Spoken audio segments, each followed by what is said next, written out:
Sasagot po tayo ng katanungan. Ang katanungan po ay ganito. Sino ang umiibig sa atin? Ang umiibig po sa atin ay ang Panginoong Hesukristo.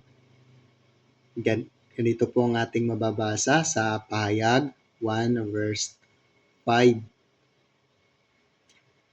At mula kay Hesukristo na siyang saksing tapat, na panganay sa mga patay, at pangulo ng mga hari sa lupa, doon sa umiibig sa atin at sa nagkalag sa atin sa ating mga kasalanan sa pamamagitan ng kanyang dugo.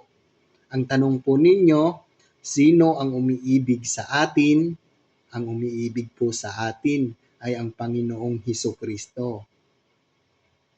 Kaya tandaan, ang Panginoong Hesukristo po ang umiibig sa atin. Kaya hanggang dito na lang. Paalam. Marami pong salamat sa mga nag-like. Marami din pong salamat sa nag-share. Kayo pong lahat ay naway pagpalain ng Diyos. Hanggang dito na lang.